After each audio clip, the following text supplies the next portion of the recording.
দর্শক, এই মুহূর্তে সবচাইতে চাঞ্চল্যকর খবর হচ্ছে নানা নাটকীয়তার পরে আবারও জামাত চরমনায় ঐক্যবদ্ধ হতে চলছে বিএনপির কপালে দুশ্চিন্তার বাস। দর্শক, আপনারা জানেন যে যেই মুহূর্তে জামাত চরমনায় জোট ভেঙে গেল, ঠিক সেই মুহূর্তে বিএনপির অবস্থা হয়েছিল আকাশের চান পাওয়ার মতো। কিন্তু নির্বাচনের মাত্র 10 দিন আগে জামাত চরমনায় যে সিদ্ধান্তটি নিয়েছে, সেই সিদ্ধান্তটি এই মুহূর্তে বিএনপির জন্য খুবই বিপজ্জনক এবং বিএনপি ক্ষমতার দ্বার প্রান্তে এসেও তাদের হাত থেকে ক্ষমতা ফুসকে গেছে। দর্শক, জামাত চরমনায় আবারও ঐক্যবদ্ধ হতে চলছে, কিন্তু এটার পিছনে বেশ কিছু জটিলতা সৃষ্টি করেছে। দর্শক, চরমনাই জামাতের সাথে ঐক্যবদ্ধ হবে চরমনার কিছু শর্ত সাপেক্ষে। যদি চরমনায় সেই শর্তগুলা জামাত ইসলাম মেনে নেয়, তাহলেই জামাত চরমনায় আবার ঐক্যবদ্ধ হবে। এখন দেখার বিষয় হচ্ছে চরমনাই কি এমন শর্ত দিয়েছে যেই শর্তের কারণে জামাত চরমনায় আবার ঐক্যবদ্ধ হতে চলছে এবং সেই শর্তগুলা জামাত ইসলাম কি মেনে নেবে। দর্শক, আজকে আপনাদেরকে এই ভিডিওর মাধ্যমে বিস্তারিত জানানো হবে। আর ভিডিওটি শুরু করার আগে আপনাদের কাছে ছোট্ট একটি রিকোয়েস্ট, যারা এখন পর্যন্ত আমার এই চ্যানেলটি সাবস্ক্রাইব করেন নাই, অবশ্যই এই ধরনের নিয়মিত আপডেট নিউজ ভিডিও পেতে চ্যানেলটি সাবস্ক্রাইব করে পাশে থাকা বেল আইকনটি বাজিয়ে দিন। দর্শক, এবার আসুন চরমনার পক্ষ থেকে জামাত ইসলামকে কি কি শর্ত দেওয়া হয়েছে, যেই শর্তগুলো মেনে নিলেই জামাত চরমনায় আবার ঐক্যবদ্ধ হতে চলছে এবং বিএনপির জন্য খুবই ভয়ঙ্কর খবর হতে পারে।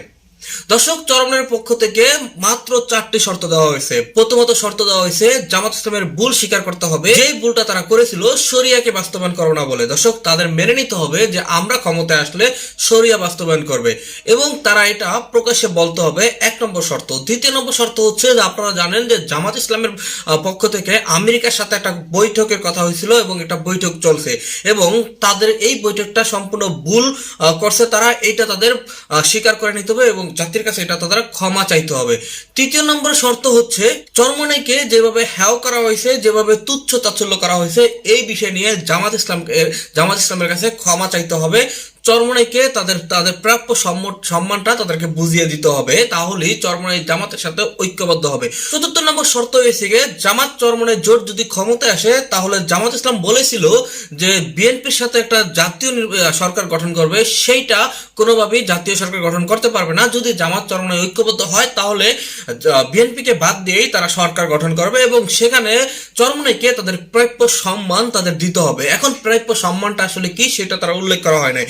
দর্শক, আসলে এই ধরনের শর্তগুলা জামাত ইসলাম কি তারা মেনে নিবে এবং মেনে নিয়ে তারা কি আবারও চরমনাইয়ের সাথে ঐক্যবদ্ধ হবে। দর্শক, এটা হচ্ছে আমাদের জামাতের দিকে তাকিয়ে থাকতে হবে যে আসলেই জামাত ইসলাম তাদের এই শর্তগুলো মেনে নেবে কিনা।